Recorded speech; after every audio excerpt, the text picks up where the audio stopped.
चलो लिखो, ओजोनोलिसिस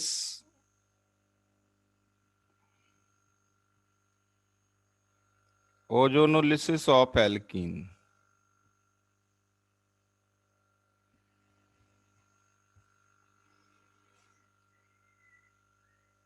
जैसे आपके पास कोई एल्कीन है,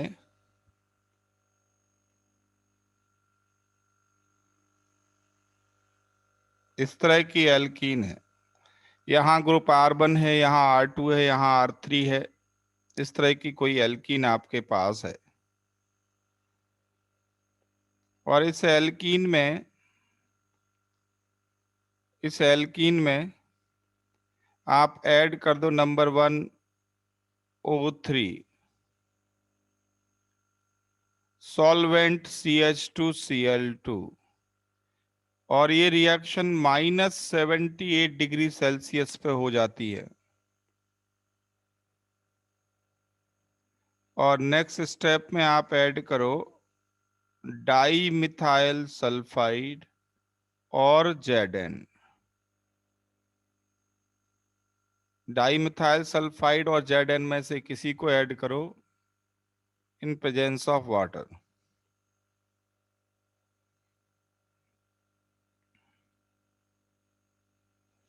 व्हाट विल हैपन?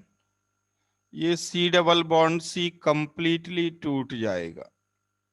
अभी तक C double bond C break करने वाली रिएक्शन हमने एक ही लिखी थी, वो थी KMnO4 के साथ। C double bond C completely break हो जाएगा, इसलिए इसकी नेम में आया लिसिस। लिसिस मतलब होता है ब्रेकिंग। और कौन ब्रेक कर रहा है? ओजोन, तो नाम पड़ गया ओजोनोलिसिस। प्रोडक्ट बनाना बहुत ही आसान है। प्रोडक्ट बनाना बहुत ही आसान है। What you have to do, ये कार्बन के 5 बॉन्ड हो गए थे, CH हटा दो।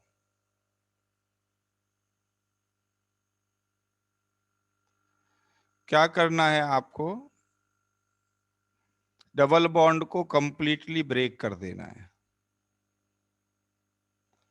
और डबल बॉन्ड को ब्रेक करके दोनों तरफ ऑक्सीजन अटैच कर देनी है। बस ये प्रोडक्ट हो गए। एक आपको कीटोन मिलेगा और एक आपको एल्डिहाइड मिलेगा। C double bond C break करके दोनों डबल बॉन्डेड कार्बन पे ऑक्सीजन कनेक्ट कर देना है। बस इतना सा है।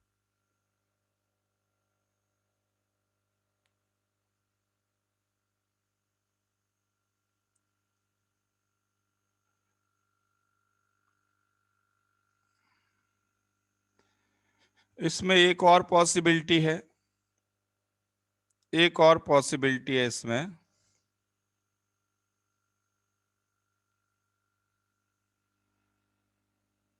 पॉसिबिलिटी ये है कि O3 तो एज इट इज आप ऐड करें,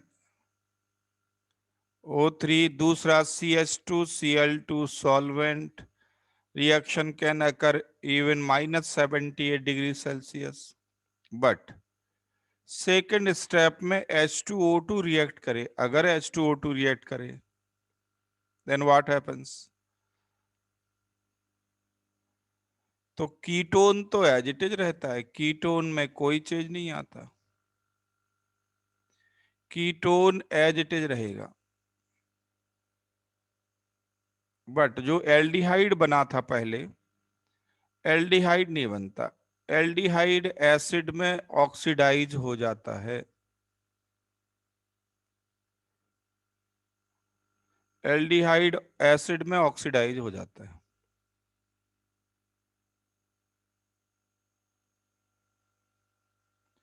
तो एक कीटोन बनेगा और एक कार्बोक्सिलिक एसिड मिलेगा।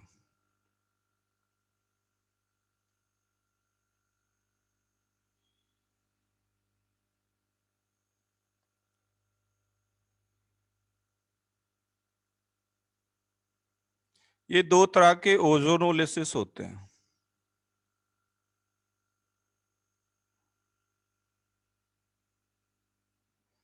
मतलब अगर डबल बॉन्डेड कार्बन पे एक हाइड्रोजन है तो वो एसिड में कन्वर्ट होगा, सेकंड स्टेप में अगर H2O2 है तो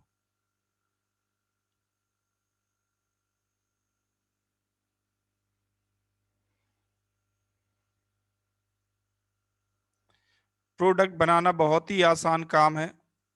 प्रोडक्ट बनाना बहुत सिंपल है। जैसे आपके पास ये एल्कीन है,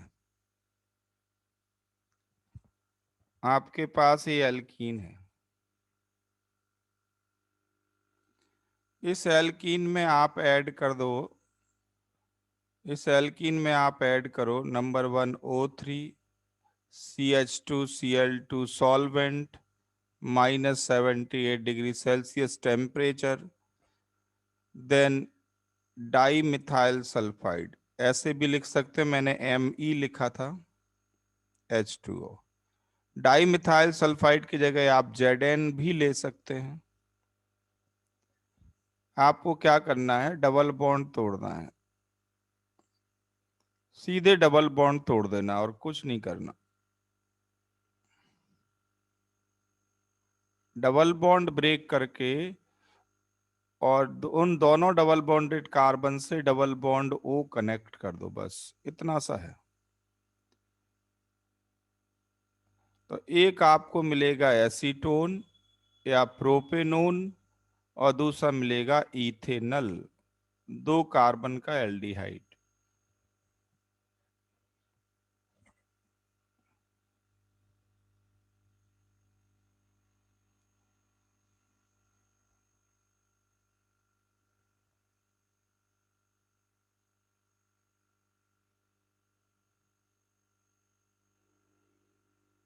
बट अगर सेकंड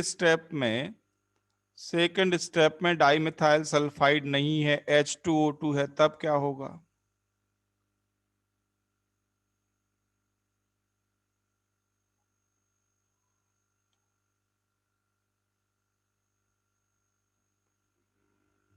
तो क्या चेंज करेंगे ऐसे केस में? एसीटोन तो एज इट इज रहेगा, एसीटोन में कोई चेंज नहीं आएगा, पहला प्रोडक्ट एज इट इज रहेगा। What about the second product?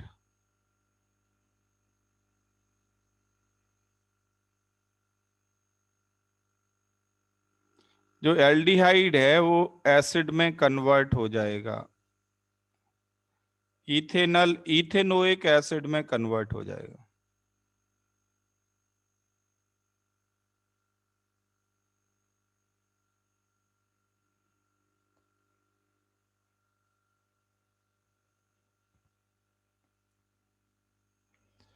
तो पहले ऑक्सीडेशन का नाम है रिडक्टिव ओजोनोलिसिस, इसे कहते हैं रिडक्टिव ओजोनोलिसिस।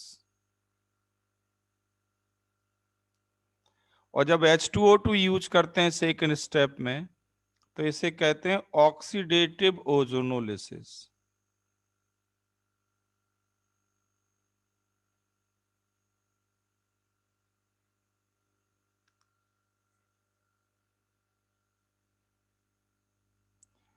प्रोडक्ट बनाना बहुत ही सिंपल है।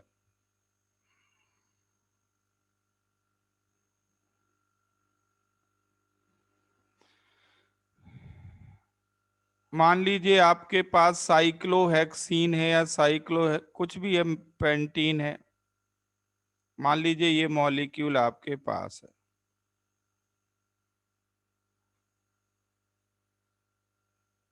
आपने O3 डाल दिया, CH2Cl2 78 डिग्री सेल्सियस, फिर ZnH2O।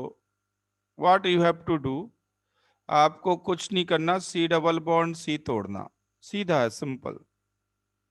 C double bond C break करना और डबल बॉन्डेड कार्बन पे क्या कनेक्ट कर देना, डबल बॉन्डेड कार्बन पे डबल बॉन्ड O बना देना।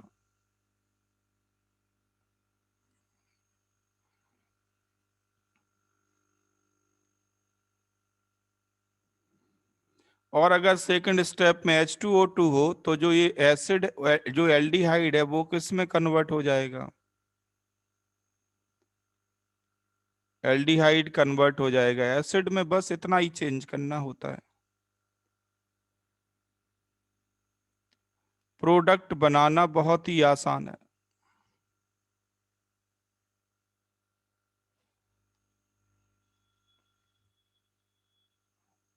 इस रिएक्शन का यूज ये है कि अगर आपको प्रोडक्ट दे दें तो आप रिएक्टेंट बता सकते हैं। You can predict structure of alkene, prediction of structure of alkene, ये काम आप कर सकते हैं। कैसे? जैसे मैं आपसे कहूं कि आपके पास कोई एल्कीन है, हमें नहीं मालूम कौन सी है, और ओजोनोलिसिस किया, बार बार सॉल्वेंट टेम्परेचर नहीं लिखते, ओजोनोलिसिस किया तो मान लेते हैं कि ये मिला आपको साइक्लोपेंटेनोन, और दूसरा मिल गया आपको से CH3CHO। बताओ एल्कीन का स्ट्रक्चर क्या होगा?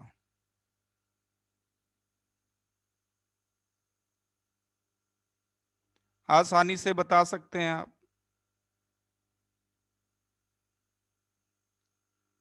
ये जो दो सी डबल बॉन्ड वो आपको दिख रहे हैं, ये जो दो सी डबल बॉन्ड वो आपको दिख रहे हैं, इन ऑक्सीजन को हटा दो और इन कार्बन के बीच डबल बॉन्ड बना दो, रिट्रेस कर दो उल्टा, तो आप कह सकते हैं कि एल्कीन ये रही होगी।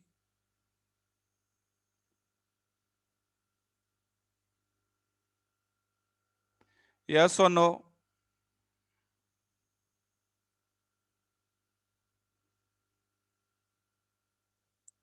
तो क्या प्रोडक्ट देख के आप एल्कीन का स्ट्रक्चर नहीं बता सकते?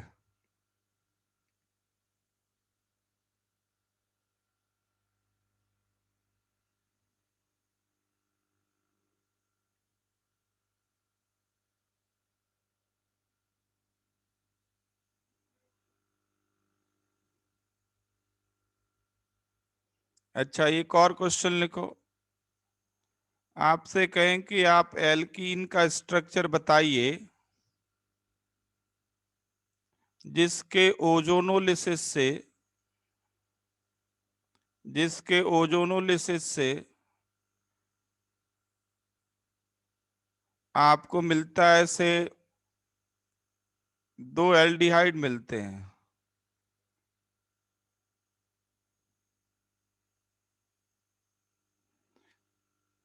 बताओ एल्कीन कौन सी होगी?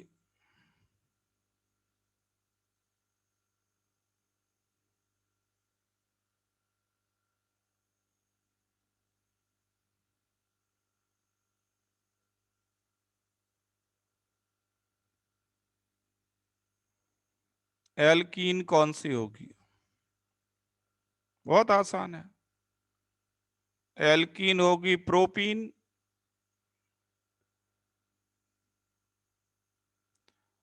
किसी को प्रॉब्लम हो ये बताने में कि प्रोपीन कैसे बना दिया? अभी बोलो, अगर किसी को प्रॉब्लम हो।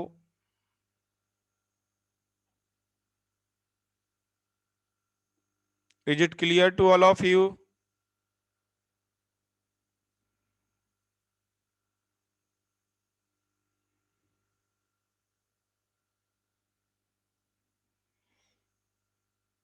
अगर मान लीजिए कोई इस तरह की एल्कीन बना दी जाए, कोई इस तरह की एल्कीन बना दी जाए और आपसे कहें इसका ओजोनोलिसिस करना है, and we have enough ozone, there is no shortage of ozone, ऐसे भी लिख सकते हैं एक्सेस में या सफिशिएंट ओजोन है, लिमिटेशन नहीं लिखी, तो क्या करना? ये सारे के सारे जितने भी सी डबल बॉन्ड सी होते हैं सबको तोड़ दो, C double bond C break कर दो।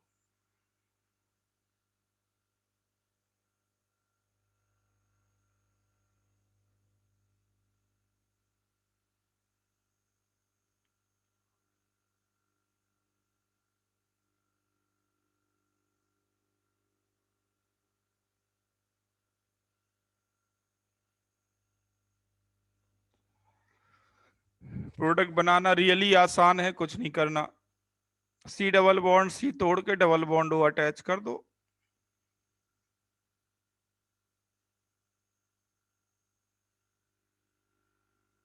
जितने चाहे डबल बॉन्ड हो।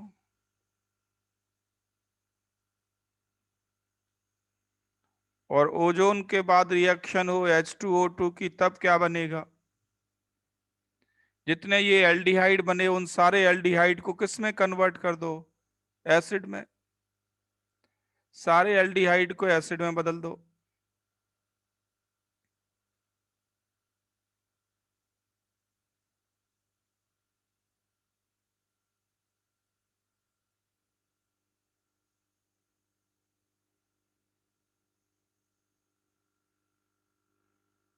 एल्डिहाइड को एसिड में बदल दो।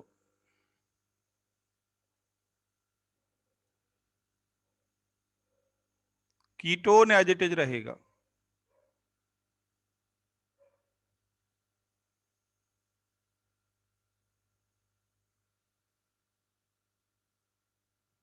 एल्डिहाइड को एसिड में बदल दो।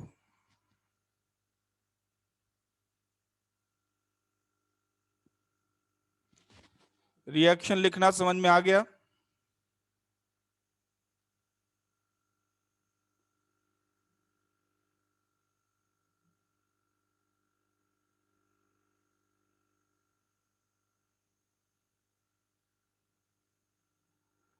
ठीक। देखो नेक्स्ट टाइप, देखो क्वेश्चन पूछने का, प्रॉब्लम पूछने का नेक्स्ट टाइप। वो कहेंगे कि आपके पास ये कोई एल्कीन है C4H8, मोस्ट स्टेबल एल्कीन। हमें नहीं मालूम कौन सी है, कोई मोस्ट स्टेबल एल्कीन है। उसका ओजोनोलिसिस करें तो बताओ क्या बनेगा?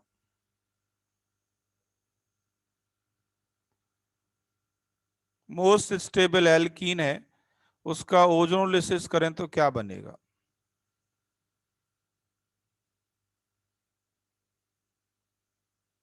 तो सबसे पहले तो मोस्ट स्टेबल एल्कीन बनानी पड़ेगी। सबसे पहले मोस्ट स्टेबल एल्कीन बनानी पड़ेगी। तो देखो C4H8 की कितनी एल्कीन बन सकती हैं? C4H8 की एक 1 ब्यूटीन बन सकती है 4 कार्बन की, एक 2 ब्यूटीन बन सकती है, 4 कार्बन की 2 एल्कीन बन सकती हैं, 4 कार्बन लॉन्ग चेन। और एक ब्रांच हो सकती है, वो है आइसोब्यूटीन। 3 एल्कीन बन सकती हैं C4H8 की। ये आपको अपने आप बनाना पड़ेगा। और फिर ये डिसाइड करना कि इन तीन में से सबसे ज्यादा स्टेबल कौन।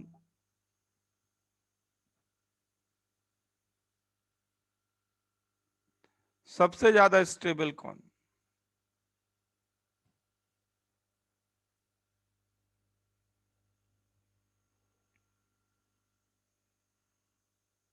तो एल्कीन की स्टेबिलिटी के लिए क्या काउंट करते हैं?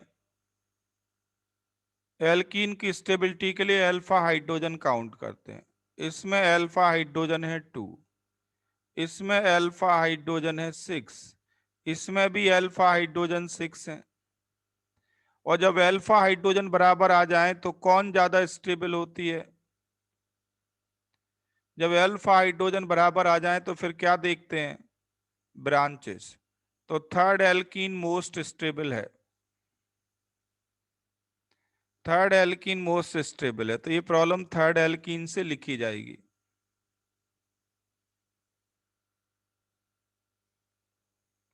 कुछ नहीं करना, प्रोडक्ट बनाना तो बहुत आसान है। डबल बॉन्ड ब्रेक करके डबल बॉन्ड को कनेक्ट कर दो,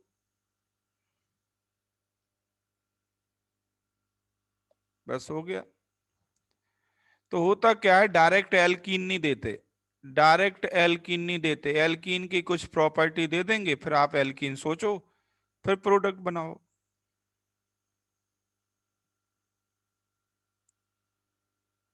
और जनरल केमिस्ट्री यूज करके आप एल्कीन सोच सकते हो, जैसे ये मैंने एग्जांपल दिया आपको।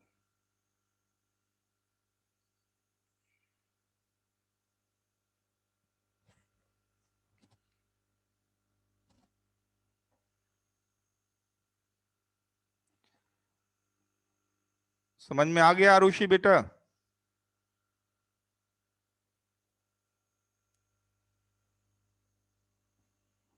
थोड़ा ध्यान से आंसर करो, जल्दबाजी में नहीं।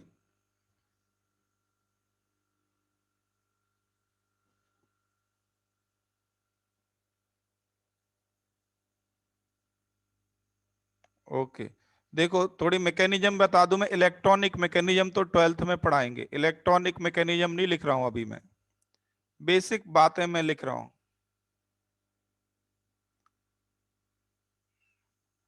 मैकेनिज्म क्या है, ध्यान दें।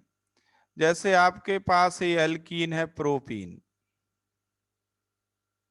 होता क्या है, जब आप इसमें O3 ऐड करते हैं तो O3 डबल बॉन्ड के अक्रॉस ऐड होती है। O3 डबल बॉन्ड के अक्रॉस ऐड होती है, इस तरह से ऐड होती है। ये एक सिग्मा बॉन्ड टूटता है, एक पाई बॉन्ड पहले, पहले ये प्रोडक्ट बनता है, इसे कहते हैं मोलोजोनाइड। पहले मोलोजोनाइड बनता है। ये इलेक्ट्रॉनिक मैकेनिज्म 12th में लिखेंगे, ध्यान रखना। इसमें दो पेरोक्साइड बॉन्ड है, there are two peroxide bonds. और आप जानते हैं कि पेरोक्साइड बॉन्ड वीक बॉन्ड होते हैं। ऑक्सीजन ऑक्सीजन सिंगल बॉन्ड को पेरोक्साइड बॉन्ड कहते हैं। तो ये रिएक्शन तब तक चलती रहेगी जब तक दोनों पेरोक्साइड खत्म नहीं हो जाते, अपने आप चलती रहेगी। पेरोक्साइड बॉन्ड अपने आप टूटते रहते हैं। पेरोक्साइड बॉन्ड टूटेगा तो अगला स्टेप ये होगा, इस तरह से रीअरेंज होता है।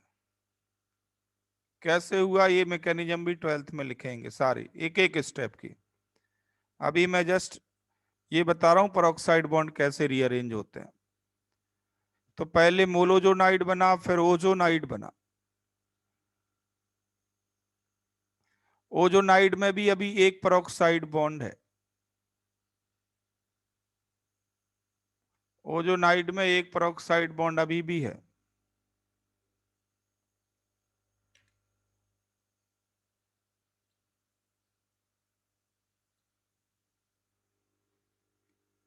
पहले मोलोजोनाइड बनेगा, फिर ओजोनाइड बनता है। फिर क्या होगा, ये पेरोक्साइड बॉन्ड भी टूटेगा,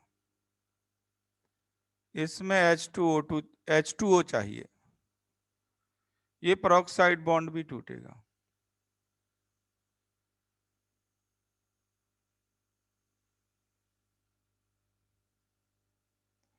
तो इसमें क्या होता है, ये डबल बॉन्ड O बन जाएगा, ये भी डबल बॉन्ड O बन जाएगा, एक ऑक्सीजन फ्री होगी और वो यहाँ पे वाटर से कंबाइन करके H2O2 में आ जाएगा।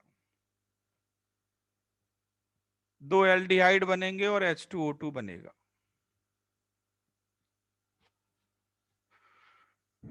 अब अगर इस H2O2 को कंज्यूम नहीं किया गया तो वो एल्डिहाइड को एसिड में ऑक्सीडाइज कर देगा।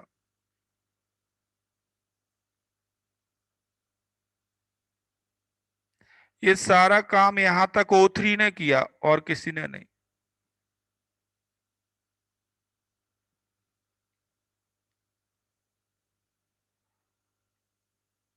इस H2O2 को कंज्यूम करने के लिए, H2O2 को रिड्यूस करने के लिए सेकेंड स्टेप में आप Zn ऐड करते हो।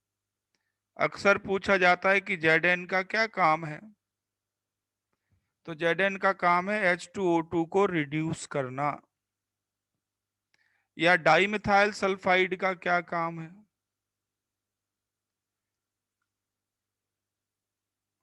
डाइमिथाइल सल्फाइड का भी वही काम है, H2O2 को रिड्यूस करना।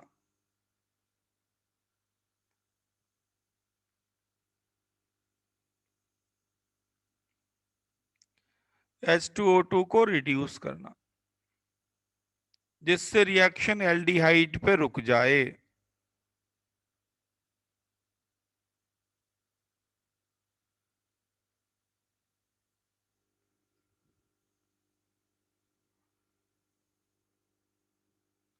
तो अगर सेकंड स्टेप में Zn और डाइमिथाइल सल्फाइड रखा है तो रिएक्शन को H2O2 पर रोक देना है, यहाँ पे एल्डिहाइड पर रोक देना है।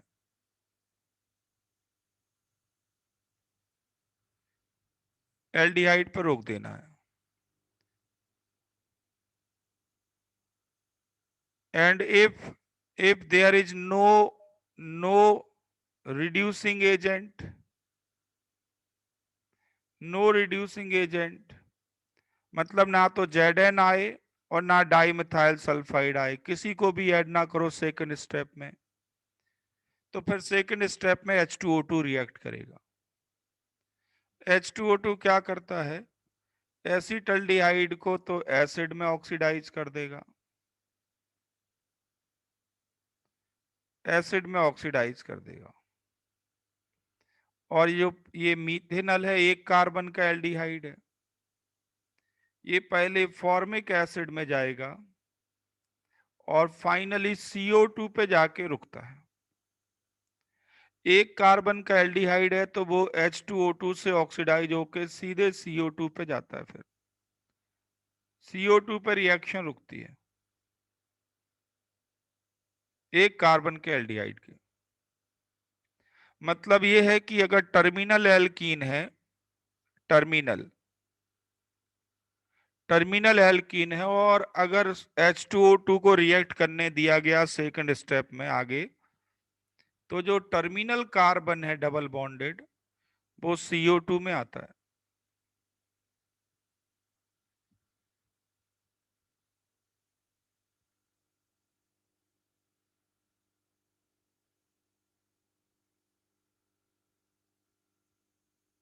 तो ये सिंपल मैकेनिज्म है, पहले मोलोजोनाइड बनेगा फिर ओजोनाइड बनेगा, एल्डिहाइड मिलेगा, कीटोन मिलेगा, एल्डिहाइड ऑक्सीडाइज हो जाते हैं H2O2 से, कीटोन ऑक्सीडाइज नहीं होता। एक कार्बन का एल्डिहाइड अगर है तो फाइनली फिर H2O2 से रिएक्शन करके CO2 बनता है।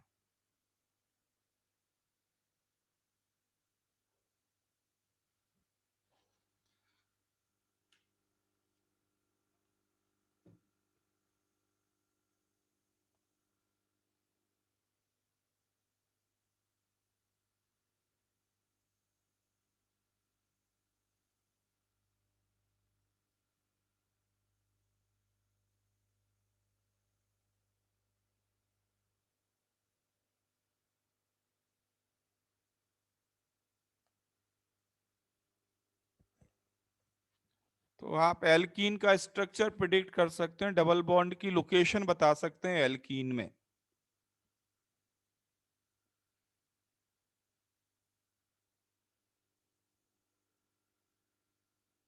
ठीक है, एक क्वेश्चन और देता हूं मैं आपको, इसके बाद आगे बढ़ता हूं। जैसे आपसे कहूं मैं कि आपके पास है C6H12 कोई एल्कीन है, ये 5 मेंबर्ड एल्कीन है, 5 membered alkene, most stable alkene, 5 membered alkene है और मोस्ट स्टेबल भी है, C6H10, sorry C6H10, 5 membered cyclic alkene, 5 membered cyclic alkene है C6H10। बताएं आप इसके ओजोनोलिसिस से क्या बनेगा।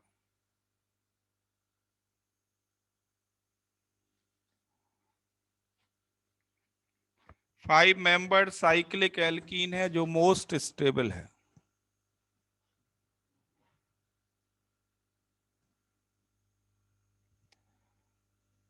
कंपटीशन में ऐसे ही आते हैं। तो अब आपको डायरेक्ट एल्कीन तो नहीं दी, आपको डायरेक्ट एल्कीन नहीं दी, सबसे पहले एल्कीन बनाइए कि एल्कीन क्या है, जो इंफॉर्मेशन है कि 5 मेंबर्ड साइक्लिक एल्कीन है।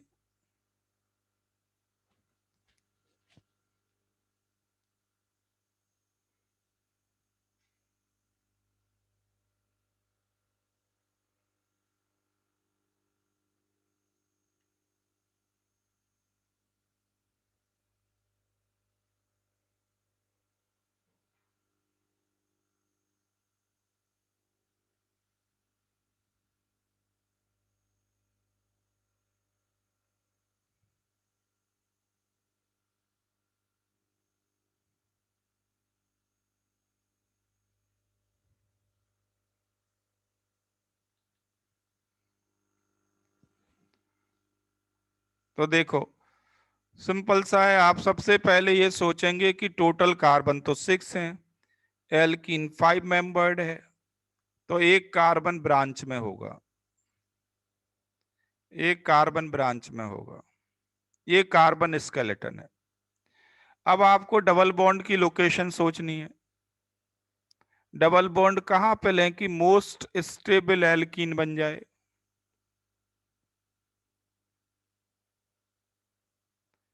तो क्या करो, आप सारी एल्कीन बना के चेक कर लो, जो आपको चांसेस दिखते हो वो सारे कर लो।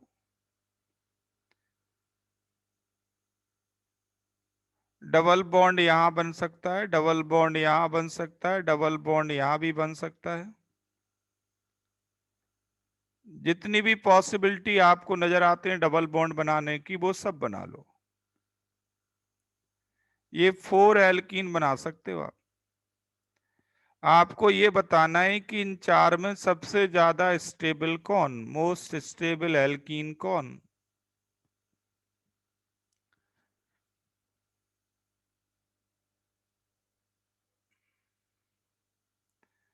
और अगर मोस्ट स्टेबल एल्कीन बना लिए एक बार, तो प्रोडक्ट बनाना तो बहुत आसान है। Most stable alkene second alkene होगी। किसी को इसमें कोई कंफ्यूजन हो तो बताओ मुझे। सेकंड एल्कीन मोस्ट स्टेबल होगी, इसमें कोई प्रॉब्लम हो, ये डिसाइड करने में कोई प्रॉब्लम हो किसी को भी।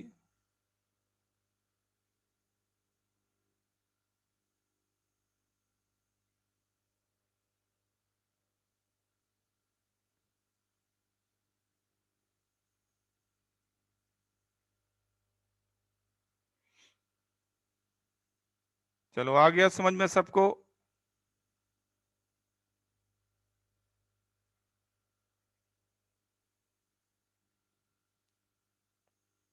जल्दी लिखो, आ गया समझ में इतना।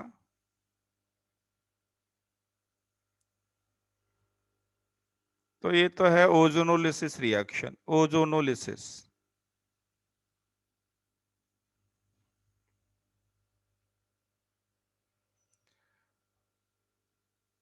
फर्दर एक प्रॉब्लम और लिखो। जैसे आपसे कहें कि आपके पास ये एल्कीन है, इसमें आपने डाल दिया O3 और ZnH2O, आपको मिला प्रोडक्ट P1, कुछ भी मिला, P1 मिला। और P1 में डाल दिया आपने रेड फॉस्फोरस HI, आपको P2 मिल गया। बताइए P2 क्या है।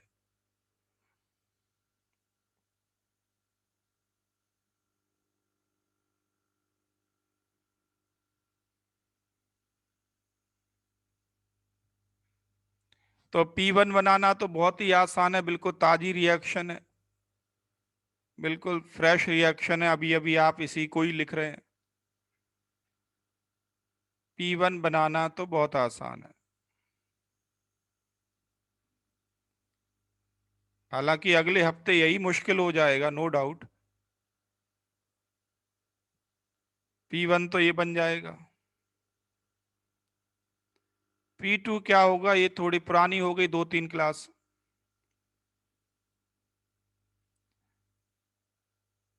P2 क्या होगा, तो जिन बच्चों ने राइटिंग प्रैक्टिस की होगी उन्हें तुरंत याद आएगा, जिन्होंने राइटिंग प्रैक्टिस नहीं की उन्हें याद नहीं आने वाला।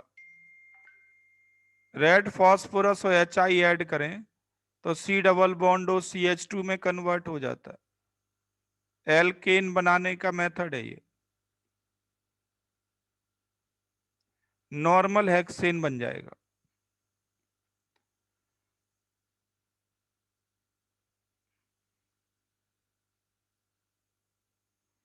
जल्दी करो,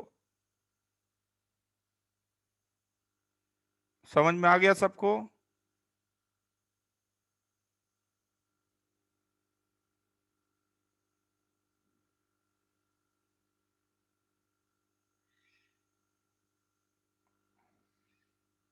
अरे फास्ट करो, देर मत करो। देखो आगे अगला लिखो, आपके पास प्रोपेन है। प्रोपेन में हमने किया मोनोक्लोरिनेशन। मोनोक्लोरिनेशन किया सनलाइट की प्रेजेंस में, आपको P1 मिल गया। P1 में हमने डाल दिया methoxide ion, methanol solvent, heat किया, P2 मिल गया। P2 में हमने डाल दिया O3, di methyl sulphide water, आपको मिला P3 and P4।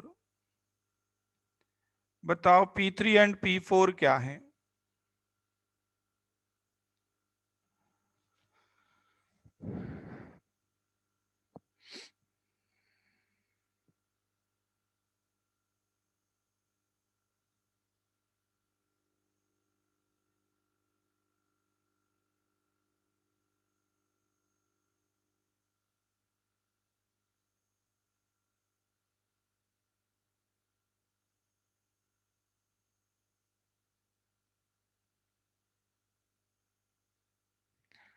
P3 P4 बताना है।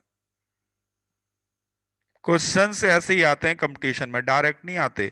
आप सोचो कि अकेले एल्कीन पढ़ के काम चल जाएगा, बिल्कुल नहीं चलने वाला। अकेले एल्कीन पढ़ के काम नहीं चलता।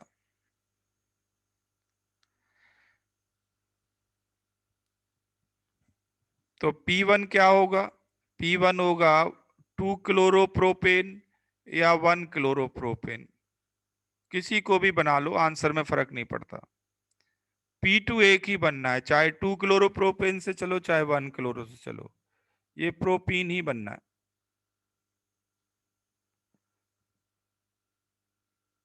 प्रोपीन बन गया तो थर्ड स्टेप तो बिल्कुल फ्रेश है, एक बन जाएगा इथेनल और एक बन जाएगा मीथेनल। P3 P4 हो गए। समझ में आ गई रिएक्शन सबको?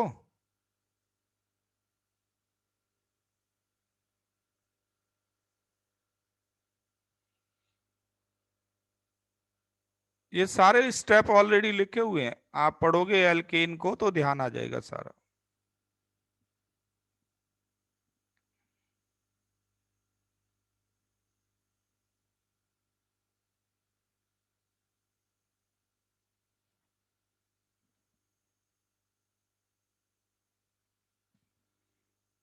चलो एक और लिखो, एक और लिखो, इसके बाद आपको फ्री करेंगे। मैं तरीका बता रहा हूं इसको कैसे क्वेश्चन करने हैं।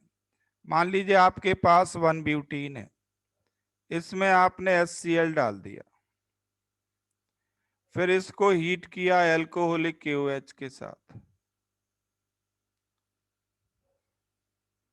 और फिर इसमें आपने डाल दिया O3, सेकंड स्टेप में H2O2, P3 मिला। बताओ P3 क्या है? What is P3?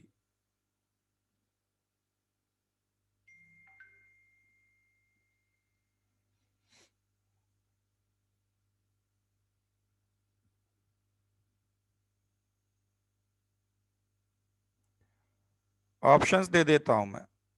P3 क्या है? Options: propanal, propanone, propanoic acid, ethanoic acid.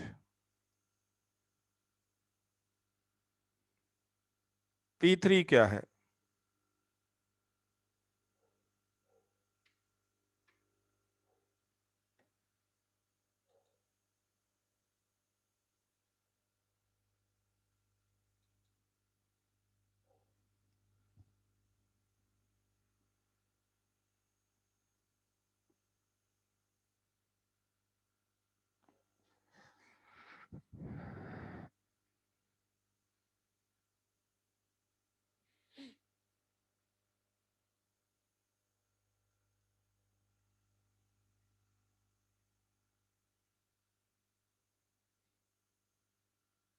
Arshia बोलो बेटा।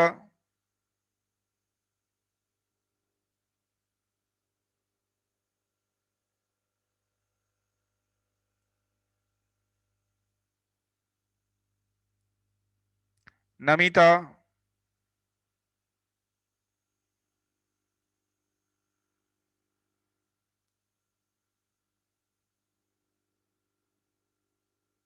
कार्तिक,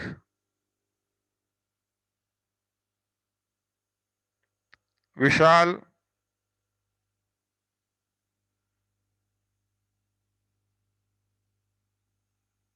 इतनी देर लगती है ऑर्गेनिक के क्वेश्चन करने में?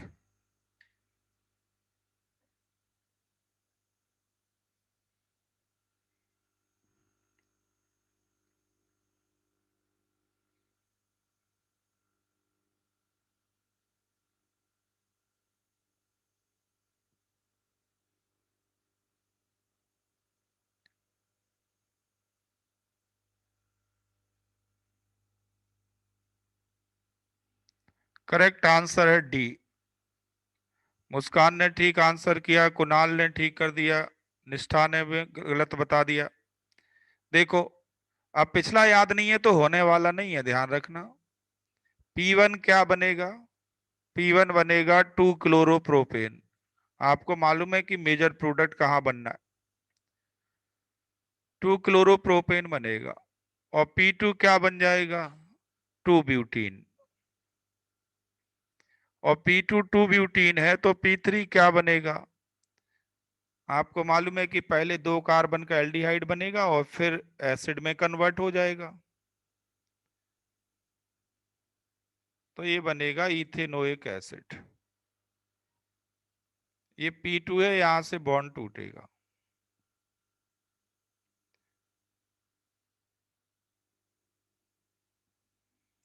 सबको समझ में आ गया? प्रॉब्लम में कोई दम नहीं है। अगर आपको पिछली रिएक्शंस की प्रैक्टिस है तो प्रॉब्लम में कोई दम नहीं है। सारी रिएक्शन आपकी नोटबुक में लिखी हुई है। सारी रिएक्शंस आपकी नोटबुक में है।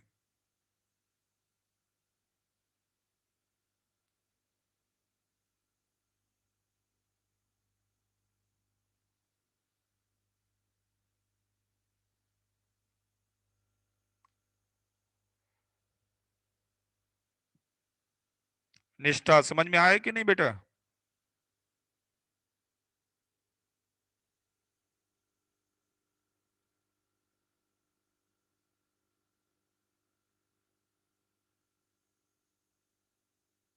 ठीक है, तो ये तो बात हुई अबाउट ओजोनोलिसिस। मैं आपको बता रहा हूं कि ओजोनोलिसिस क्वेश्चंस कैसे सेट होते हैं। डायरेक्ट नहीं आता कि एल्कीन दे दें और क्या बनेगा, वो तो स्कूल एग्जाम के लिए होते हैं डायरेक्ट।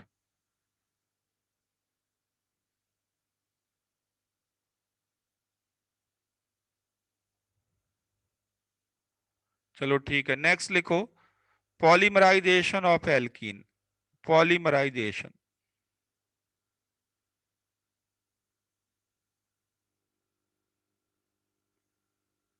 कुछ इंपॉर्टेंट केस में लिख रहा हूं, जैसे आपको मालूम है कि ईथीन, ईथीन के लार्ज नंबर ऑफ मोल्स ले लो एक्सेस में, एसिड मीडियम में, एसिड मीडियम में और हाई पी और टी पे ये पॉलीमराइज होता है।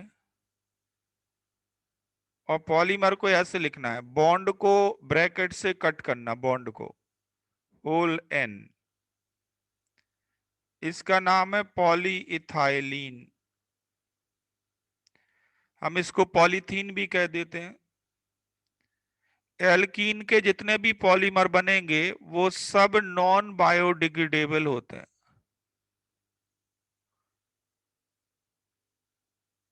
एल्कीन के सारे पॉलीमर्स नॉन बायोडिग्रेडेबल होते हैं।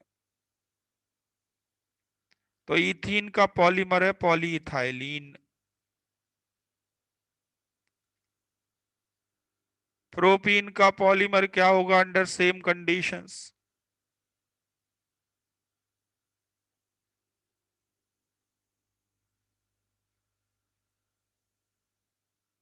बॉन्ड को ब्रैकेट से कट करना है, ध्यान रखना। इसका नाम है पॉलीप्रोपाइलीन।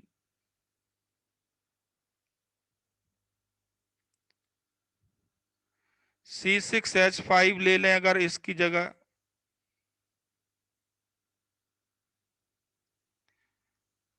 ये है स्टायरीन, तो प्रोडक्ट का नाम क्या हो जाएगा?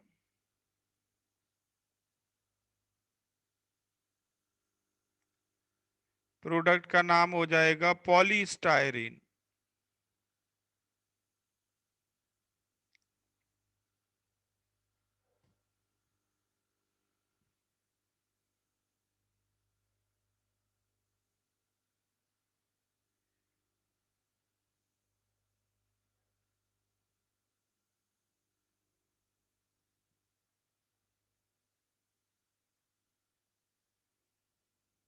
अगर आपके पास मान लीजिए CF2 डबल बॉन्ड CF2 नाम की एल्कीन है, टेट्राफ्लोरोईथीन, इसे कहते हैं टेट्राफ्लोरोईथीन, तो इससे ये पॉलीमर बनेगा। इस तरह से लिखेंगे इसको, इससे बनेगा PTFE, पॉली टेट्राफ्लोरोईथीन, पॉली टेट्राफ्लोरोईथीन, PTFE। और दूसरा नाम है इसका टेफ्लॉन।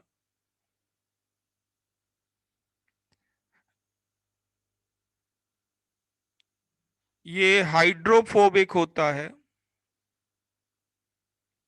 हाइड्रोफोबिक मतलब वाटर रिपेलिंग, और इसी केमिकल की हेल्प से नॉन स्टिकी क्रॉकरी बनाते हैं, नॉन स्टिक क्रॉकरी।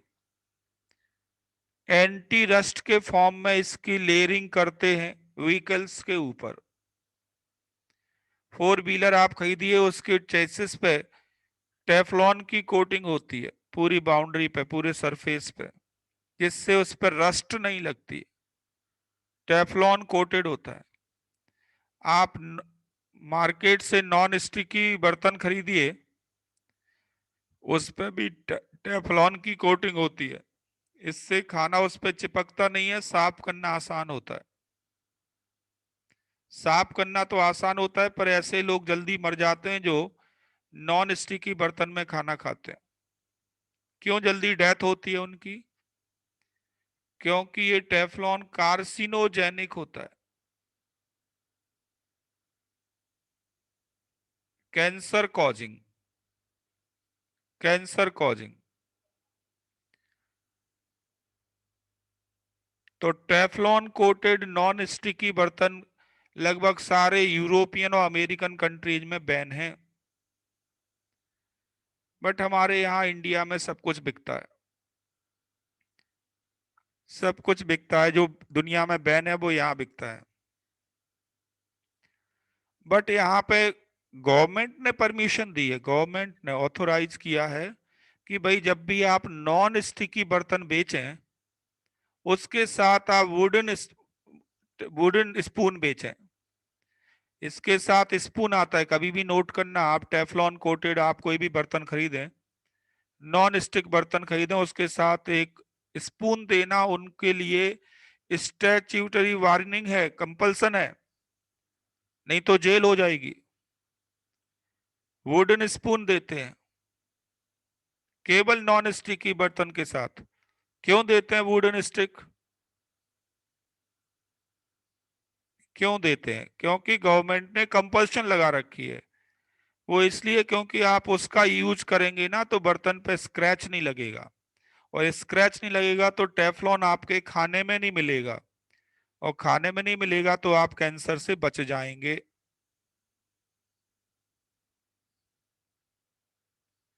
अगर आपने स्टील की स्पून यूज कर ली नॉन स्टिक बर्तन में खाना बनाते वक्त,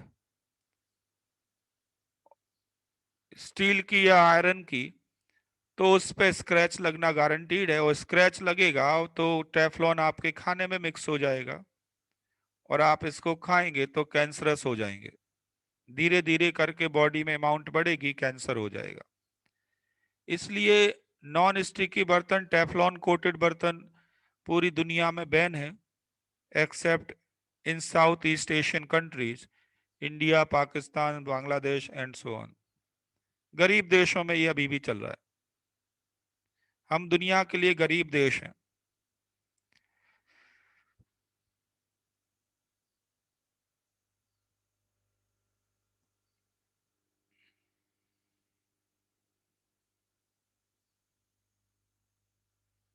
लिख लिया इसको। हो सकता है आपके घर में भी नॉन स्टिकी बर्तन हो, अगर हैं तो उनको जल्दी से फेंक दो, ज्यादा अच्छा है।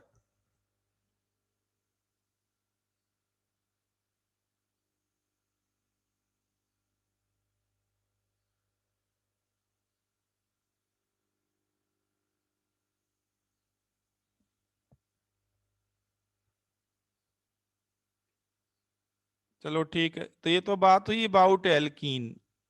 Now write down next hydrocarbon, alkynes.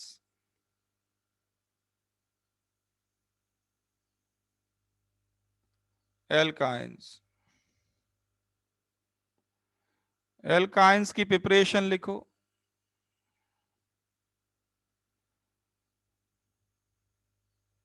तो पहला मेथड है dehydrohalogenation of dihalide. Dehydrohalogenation of die halide.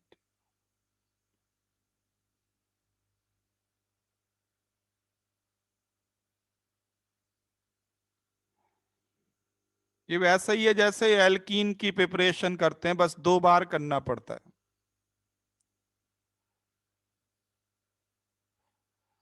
इसमें पहले स्टेप में आप ऐड करो एल्कोहलिक KOH। तो एक Cl बाहर जाता है, दोनों Cl बाहर नहीं जाते, एक Cl बाहर जाता है। तो एक कार्बन से हेलोजन गया, दूसरे से Cl गया, अल्फा बीटा एलिमिनेशन हो गया, डिहाइड्रो हेलोजिनेशन। अब दूसरा Cl भी बाहर करना है, तो और स्ट्रॉन्ग बेस चाहिए, और स्ट्रॉन्ग बेस होता है NaNH2। इसको हीट करो। ये जो सेकंड स्टेप है डिफिकल्ट होता है, second step relatively difficult step है फर्स्ट के कंपैरिजन में। इसलिए आपको स्ट्रॉन्गर बेस की जरूरत होती है। NH2 minus is much stronger base than OH ion.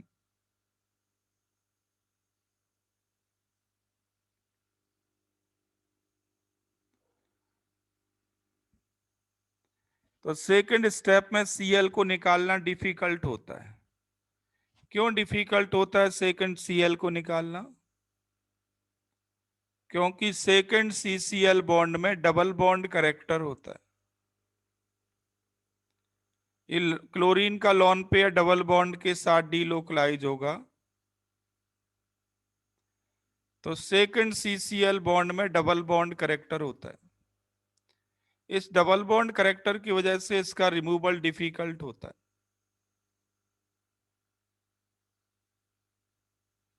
Carbon chlorine bond में डबल बॉन्ड करेक्टर होता है, इसीलिए सेकंड स्टेप में स्ट्रॉन्ग बेस चाहिए। KOH से काम नहीं चलता।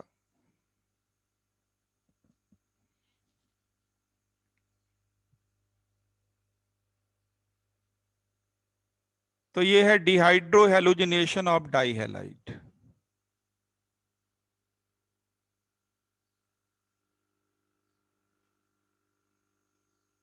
दूसरा लिखो डीहेलोजिनेशन ऑफ ट्राईहैलाइड्स। ट्राईहैलाइड,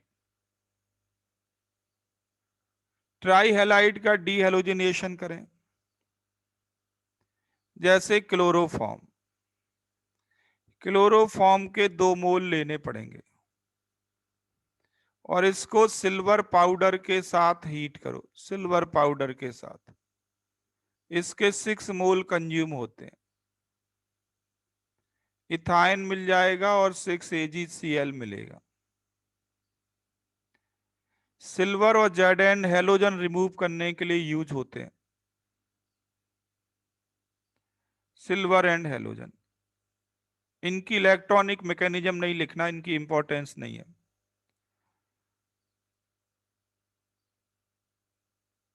तो ट्राई हैलाइड के डी हेलोजिनेशन से आप इथाइन बना सकते हैं।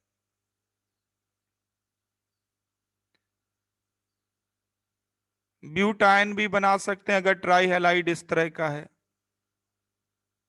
इसके 2 मोल ले लो, सिल्वर पाउडर के साथ हीट करो तो 2 ब्यूटाइन बन जाएगा।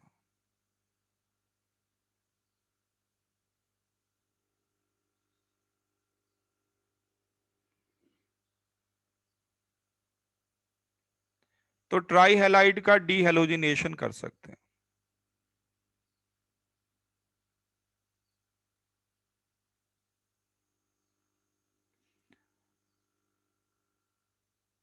डी हेलोजिनेशन तो टेट्रा हैलाइड का भी कर सकते हैं। D halogenation of tetra halide.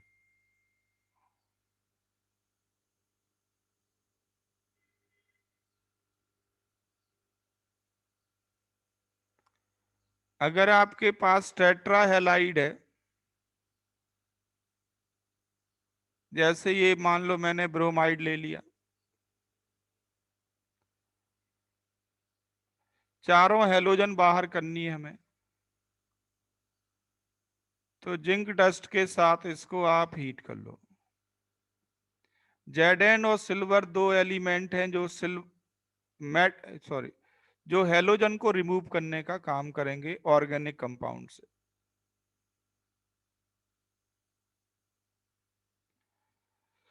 तो टेट्रा हैलाइड को जेडन डस्ट के साथ आप हीट करो, इथाइन मिल जाएगा।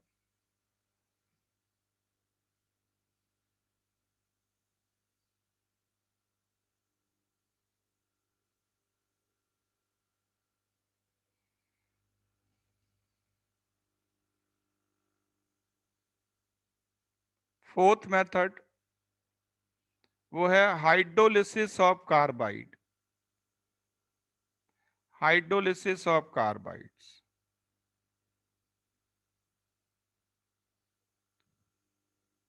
कार्बाइड के हाइड्रोलिसिस से आप एल्केन और एल्काइन दोनों बना सकते हैं। जैसे आपके पास एल्यूमिनियम कार्बाइड है, इसका हाइड्रोलिसिस करेंगे तो मीथेन गैस बनती है। बट अगर आपके पास कैल्शियम कार्बाइड है,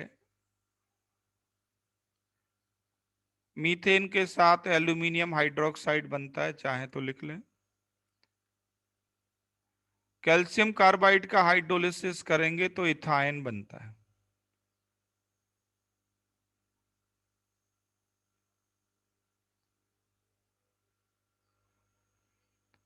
ये प्रोडक्ट अलग अलग क्यों बने? तो वो है कार्बाइड आयन के स्ट्रक्चर में डिफरेंस की वजह से। Al4C3 में ये कार्बाइड आयन है, C4 नेगेटिव, ये कार्बाइड आयन है। तो इस कार्बन से 4 हाइड्रोजन कंबाइन कर जाएंगी, एक्टिव हाइड्रोजन जो वाटर से आएंगी। C4- कार्बाइड आयन है। कैल्शियम कार्बाइड देता है ये कार्बाइड आयन, C2 नेगेटिव। ये दो एक्टिव हाइड्रोजन से कंबाइन करेगा। C2 नेगेटिव इस तरह का होता है, C ट्रिपल बॉन्ड C, और दोनों कार्बन पे एक एक नेगेटिव चार्ज।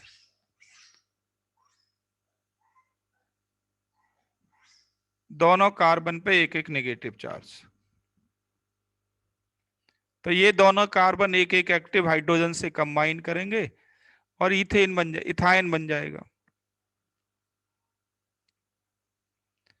तो कार्बाइड के हाइड्रोलिसिस से आप मीथेन और इथाइन बना सकते हैं।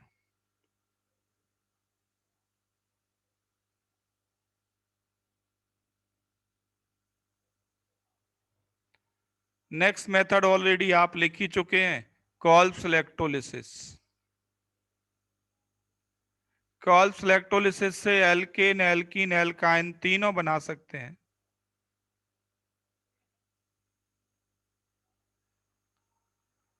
अगर एल्काइन बनाना है तो आपको पहले से डबल बॉन्ड लेना पड़ेगा। इस सॉल्ट में, इस सॉल्ट के एक्वस सॉल्यूशन में करंट पास कर दो, तो एनोड पे आपको इथाइन मिल जाएगा। और साथ में कार्बन डाइऑक्साइड गैस मिलेगी। ये दोनों प्रोडक्ट एनोड पे मिलेंगे, एट एनोड।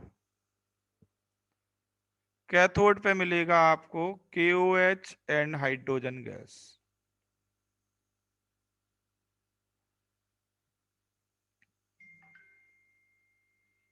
एट कैथोड ये दोनों मिलेंगे।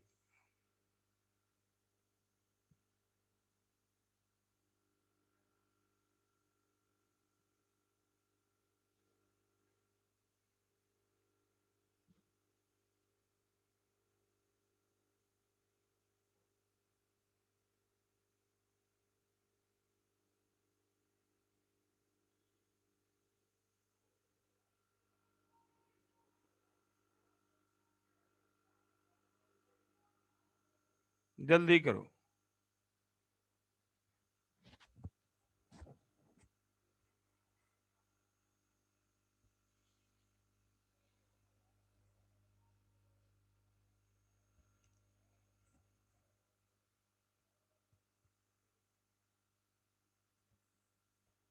लिख लिया?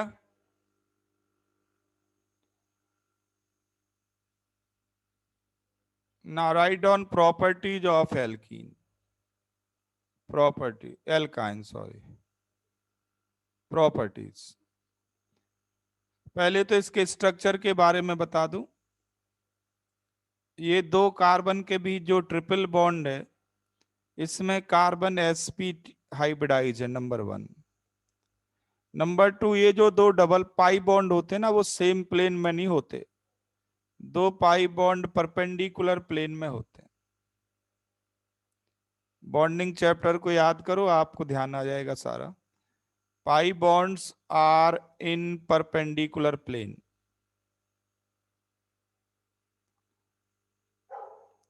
दो पाई बॉन्ड और एक सिग्मा होता है। और तीसरा ये है कि ट्रिपल बॉन्ड को तोड़ना मुश्किल होता है, ट्रिपल बॉन्ड को ब्रेक करना मुश्किल होता है। तो एल्कीन लेस रिएक्टिव होता है, एल्काइन लेस रिएक्टिव होता है एल्कीन से in electrophilic addition reaction. Electrophilic addition reaction में एल्काइन लेस रिएक्टिव होता है।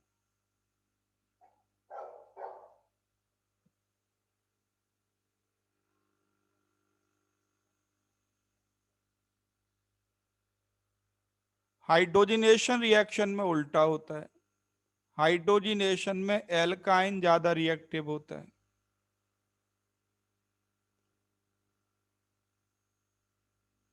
हाइड्रोजिनेशन में उल्टा होता है, बस केवल हाइड्रोजिनेशन में एल्काइन ज्यादा रिएक्टिव होता है।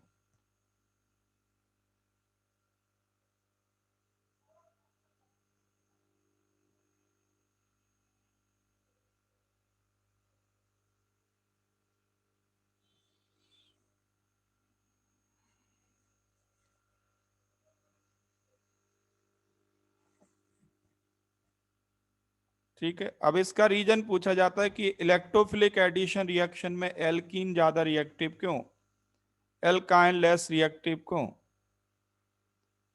तो मैं इसके एक्सप्लेनेशन की बात कर रहा हूं कि एल्काइन लेस रिएक्टिव क्यों एल्कीन से इन इलेक्ट्रोफिलिक एडिशन रिएक्शन।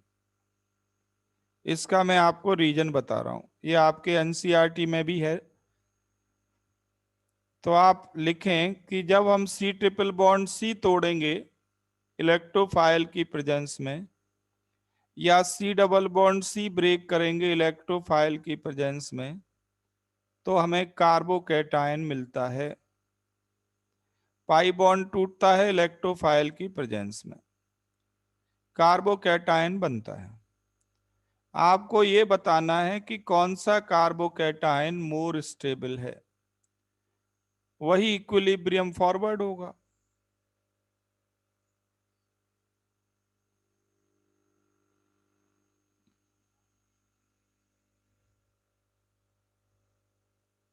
अगर इलेक्ट्रोफाइल इस कार्बन पे आया तो पॉजिटिव यहां आएगा, यहां इलेक्ट्रोफाइल आया तो पॉजिटिव यहां आएगा।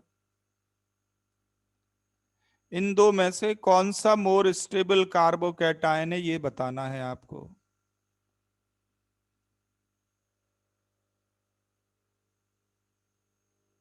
बहुत आसान है। ये जो पॉजिटिवली चार्ज्ड कार्बन है और ये पॉजिटिवली चार्ज्ड कार्बन, इनकी हाइब्रिडाइजेशन स्टेट देखें आप तो इस पे तो 2 सिग्मा बॉन्ड है, ये sp हाइब्रिडाइज्ड है, और इस पे 3 सिग्मा बॉन्ड है, ये sp2 हाइब्रिडाइज्ड है। बताओ कौन ज्यादा इलेक्ट्रोनेगेटिव कार्बन होगा, sp हाइब्रिडाइज्ड या sp2 हाइब्रिडाइज्ड कार्बन?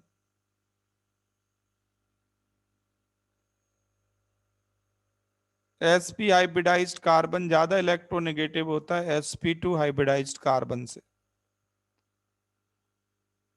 तो पॉजिटिव चार्ज किस पे ज्यादा स्टेबल होगा? ज्यादा इलेक्ट्रोनेगेटिव पे तो नेगेटिव स्टेबल होता है, तो पॉजिटिव किस पे ज्यादा स्टेबल होगा?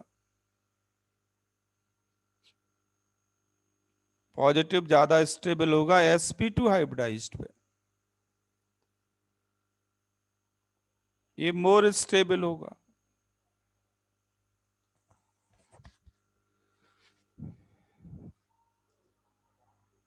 समझ में आ गया सबको? sp2 carbon, sp2 hybridised carbon more stable क्यों?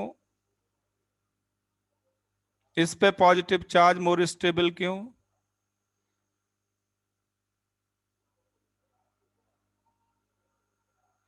क्योंकि sp कार्बन ज्यादा इलेक्ट्रोनेगेटिव होता है और इलेक्ट्रोनेगेटिव एलिमेंट पे पॉजिटिव चार्ज लेस स्टेबल होगा।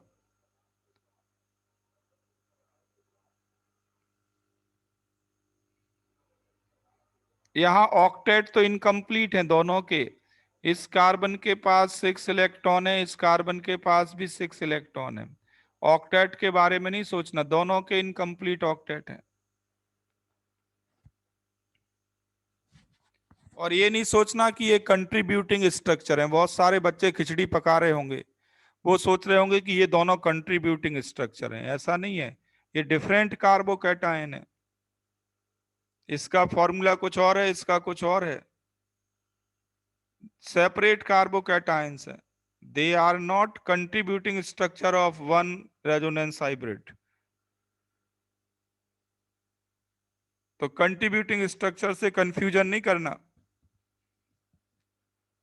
समझ में आ गया?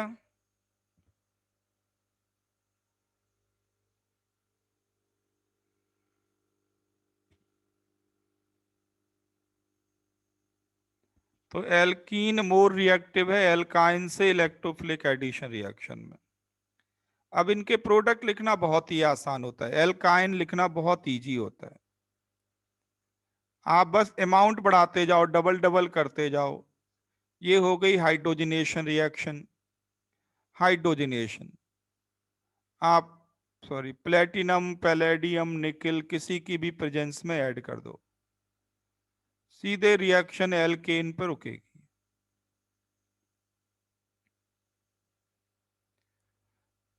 आप पढ़ चुके हैं ऑलरेडी कि अगर आपके पास 2 ब्यूटाइन है, हाइड्रोजनेशन करें इसका पैलेडाइड, चारकोल और बेरियम सल्फेट या लिंडार कैटालिस्ट की प्रेजेंस में, तो रिएक्शन कहाँ रुक जाती है? डबल बॉन्ड पर रुक जाती है और सिस एल्कीन बनता है। बट अगर बर्च रिडक्शन करें Na लिक्विड अमोनिया के साथ, Na लिक्विड अमोनिया के साथ, तब आपको ट्रांस एल्कीन मिलती है, तब आपको ट्रांस एल्कीन मिलती है। तो यहां पे बनी सिस 2 ब्यूटीन, यहां पे बनी ट्रांस 2 ब्यूटीन। तो ये तो हाइड्रोजनेशन की बात हुई, बिल्कुल आसान है। दूसरा हेलोजिनेशन, जल्दी जल्दी लिखो, पूरा एल्कीन रिपीट करना है, बस अमाउंट बढ़ाते जाओ, पूरा एल्कीन रिपीट करना है। 2 मोल हेलोजन ऐड करो, carbon tetrachloride as solvent, triple bond single bond में आएगा और 4 हेलोजन ऐड हो जाएंगे।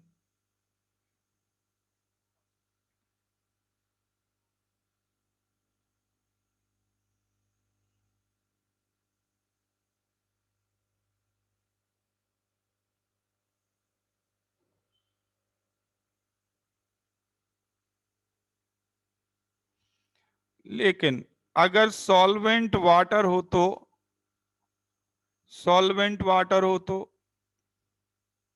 एल्कीन को याद करो, क्या सारे जगह हेलोजन दिखाई पड़ेगा? आंसर है नो। एक कार्बन पे 2 Br दिखेंगे, एक कार्बन पे 2 OH दिखेंगे।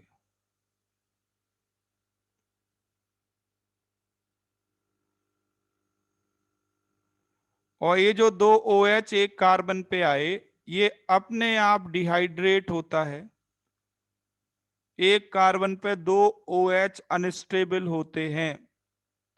जेमिनल डाइऑल अनस्टेबल होता है, ये डाइऑल है और जेमिनल, जेमिनल मतलब एक ही कार्बन पे OH, तो जेमिनल डाइऑल अनस्टेबल होते हैं। ये अपने आप टूटता है, वाटर बाहर जाता है, यहाँ डबल बॉन्ड बनेगा और यहां से OH आएगा, तो OH और H मिलके वाटर बनाएंगे, बाहर जाएगा वाटर।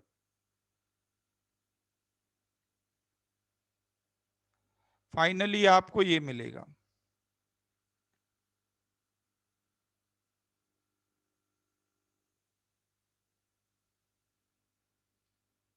तो जेमिनल डाइऑल अपने आप टूट जाएगा, वाटर बाहर जाएगा।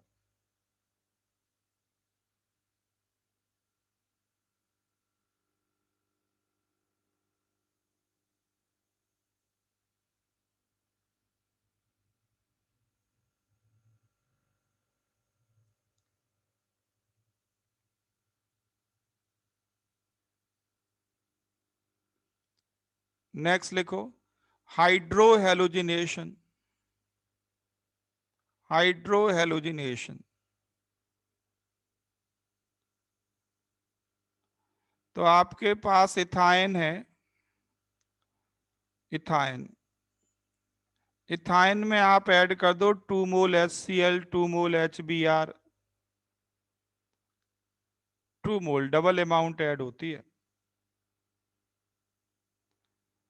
तो ये सिंगल बॉन्ड में आएगा, इस पे 2 H आएंगे और यहाँ 2 Br आएंगे, आपको मिलेगा जेमिनल डाइहेलाइड। जेम भी लिख देते हैं सिंपली, डाइब्रोमाइड। अगर ये प्रोपाइन है और 2 मोल HCl या 2 मोल HBr ऐड कर दिया, फिर क्या होगा?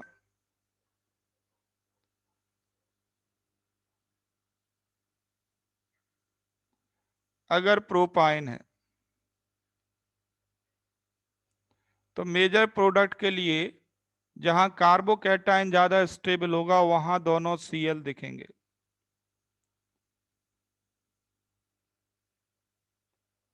ये मेजर प्रोडक्ट बनेगा।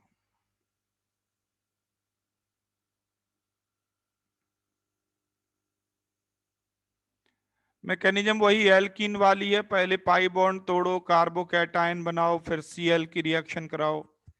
मैकेनिज्म एल्कीन वाली ही है पूरी।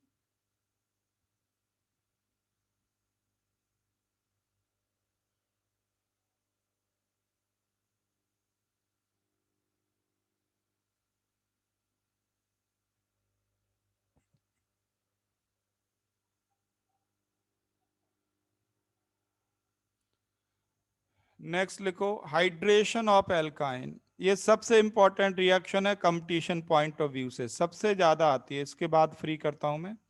Hydration of alkynes, hydration of alkynes. Alkyne आपके पास है, इसमें आप वाटर ऐड करते हैं, मर्क्यूरिक आयन की प्रेजेंस में, H+ आयन की प्रेजेंस में, मर्क्यूरिक आयन और H प्लस आयन की प्रेजेंस में वाटर ऐड करते हैं आप। वाटर ऐड करने पे क्या होता है, एक कार्बन पे H आएगा, एक पे OH आएगा, बट ये अपने आप टॉटोमराइज होता है। टॉटोमर आइसोमर आपको मैंने बनाना बताया था कि अगर अनसैचुरेटेड कार्बन पे OH हो तो वो टॉटोमर में कन्वर्ट हो जाता है।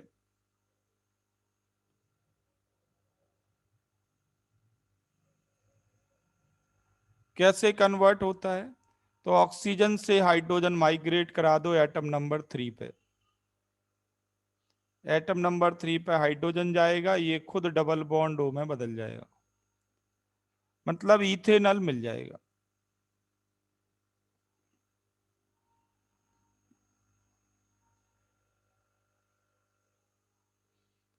इसे कहते हैं टॉटोमराइजेशन। टॉटोमर में कन्वर्ट हो गया।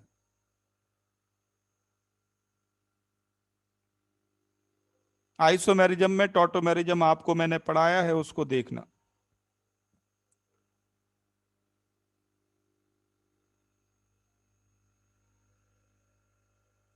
और प्रोपाइन की जगह अगर इथाइन हो तो क्या होगा, सॉरी उल्टा बोल दिया, इथाइन तो लिख ही लिया। प्रोपाइन हो तो अब क्या होगा, अब देखो यहाँ पे अलग से वाटर नहीं लिखते, कई बार ऐसा भी होता है अलग से वाटर नहीं लिखते वो, यहाँ पे लिख देंगे डाइल्यूट वर्ड, डाइल्यूट H2SO4, मतलब वाटर है H प्लस की प्रेजेंस में। डाइल्यूट लिखने का मतलब ये वाटर है H प्लस की प्रेजेंस में। और यहाँ HgSO4 लिख सकते हैं Hg2 प्लस की जगह। इस केस में भी यही है, पहले क्या होगा, एक कार्बन पे H आएगा, दूसरे पे OH। आपको मालूम है कि OH कौन से कार्बन पे आना है, OH ऐसे कार्बन पे आना है जहां पे कार्बोकैटायन स्टेबल होगा।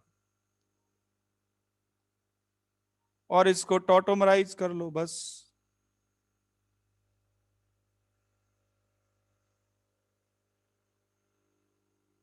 इसको टॉटोमर में कन्वर्ट कर लो, हाइड्रोजन को माइग्रेट कर दो पोजीशन नंबर 1 से पोजीशन नंबर 3 पे,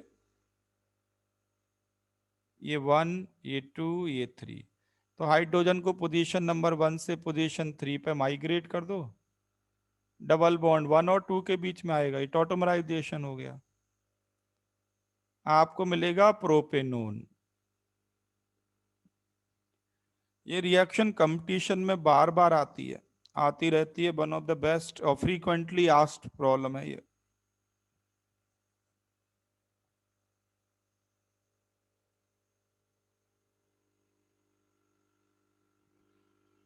चलो ठीक है, अभी आपको मैं यहाँ पे फ्री करता हूँ। एक और अनाउंसमेंट करना था,